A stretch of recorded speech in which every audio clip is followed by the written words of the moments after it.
All right, as I said, I'm glad to be here today for this voter registration drive and for Barack Obama, the next president of the United States.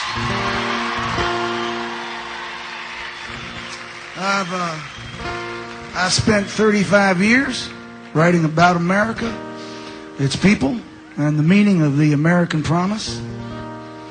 That's the promise that was handed down to us right here in this city from our founding fathers with one instruction, and that was do your best to make these things real.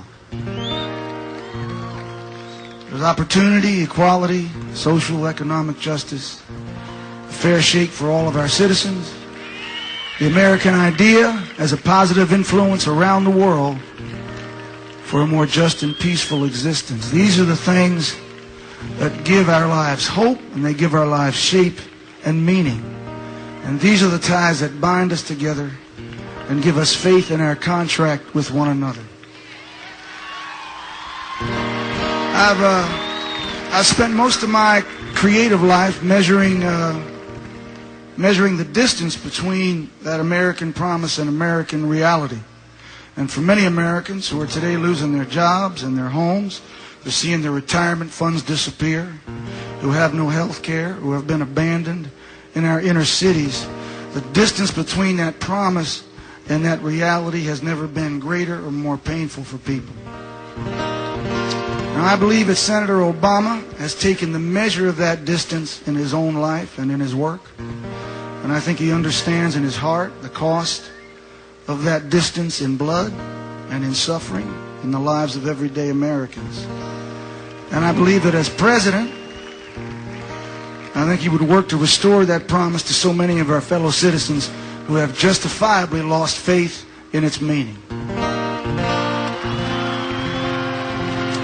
After the disastrous administration of the past 8 years,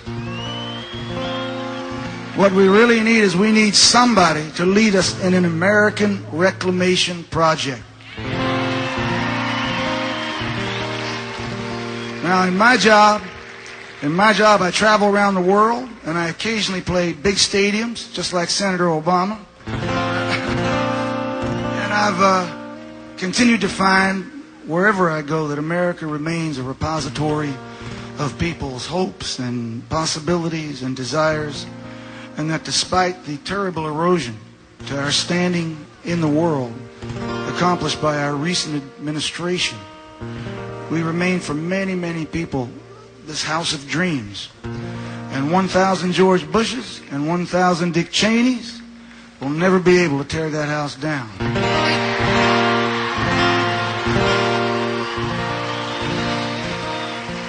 They will. They will, however, be leaving office.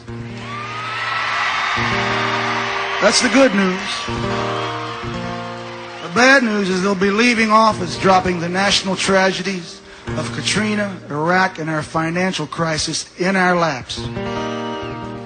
Our sacred house of dreams has been abused, it's been looted, and it's been left in a terrible state of disrepair. It needs care, it needs saving, and it needs defending against those who sell it down the river for power or for a quick buck. It needs strong arms. It needs a citizenry with strong arms, hearts, and minds. It needs someone with Senator Obama's understanding, his temperateness, his deliberativeness, his maturity, compassion, toughness, and faith to help us rebuild our house once again. But most importantly, it needs you and me. It needs us. It needs us to rebuild our house with the generosity that is at the heart of the American spirit. A house that's truer and big enough to contain the hopes and dreams of all of our fellow citizens.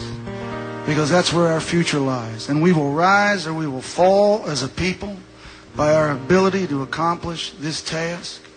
And now, I don't know about you, but I know that I want my house back, I want my America back, and I want my country back.